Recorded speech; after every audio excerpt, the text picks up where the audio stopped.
আপুনি জানেনে প্ৰতি বছৰে কিয় অনুষ্ঠিত কৰা হয় শ্ৰীমন্ত শংকৰদেৱ সংঘৰ এই বিশাল ৰাজ্যিক বাৰ্ষিক অধিৱেশন আৰু এই অধিৱেশন মেলা নেকি?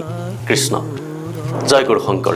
এইবাৰ ৯৫ সংখ্যক শ্ৰীমন্ত শংকৰদেৱ সংঘৰ বাৰ্ষিক অধিৱেশন অনুষ্ঠিত হৈছে বাৰেচহৰীয়া ভাওনাৰে বিশ্বৰ সৰ্বত্ৰে পৰিচিত শোণিতপুৰ জিলাৰ সংস্কৃতিৰ ৰসঘৰা জামুগুৰিহাট ধলাইবিলৰ জ্যোতি বিষ্ণু সমন্বয় ক্ষেত্ৰত।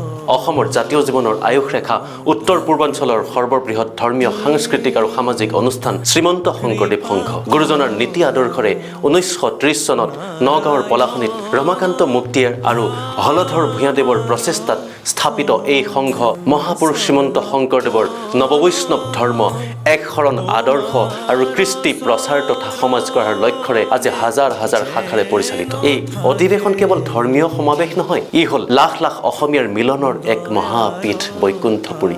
গুৰুজনাৰ এক শৰণ হৰিনাম ধৰ্মৰ আদৰ্শৰে সমাজৰ পৰা জাতি ভেদ দূৰ কৰি সকলোকে একতাৰ দোলেৰে বান্ধি ৰাখিবলৈকে মহাপুৰুষ শ্ৰীমন্ত শংকৰদেৱ বিশ্ববিদ্যালয়কে আদি কৰি যথেষ্ট শিক্ষা প্ৰতিষ্ঠান সুখ্যাতিৰে জন্ম দি মানৱ সম্পদ গঢ়াত অসমৰ বিশেষ ভূমিকা পালন কৰি শ্ৰীমন্ত শংকৰদেৱ সংঘই প্ৰাথমিক, আঞ্চলিক, জিলা শাখা আৰু মূল বা ৰাজ্যিক ভিত্তিত বিভিন্ন সমিতি গঠন কৰি সুচাৰুৰূপে পৰিচালনা কৰে। সেই হেতুকে উক্ত বিষয়বাবসমূহৰ সাল সলনি কৰি নতুন সমিতিৰ নিৰ্মাণৰ বাবেও প্ৰতি বছৰে পতা হয় এই বিশাল অধিৱেশন, য'ত ভক্তিৰ সুবাসে আকাশ বতাহ চুই যায় আৰু জাতিৰ সত্তাই প্ৰাণ পায়।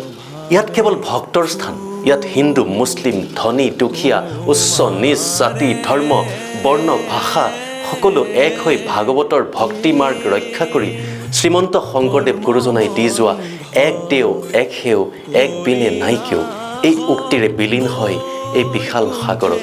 গতিকে বাপাই সমস্ত আমি সকলোৱে পলম নকৰি অতি সোনকালেই যাওঁ বলক, সকলোকে লগ পাম এই বৈকুণ্ঠপুৰীত। কৃষ্ণ ধন্যবাদ।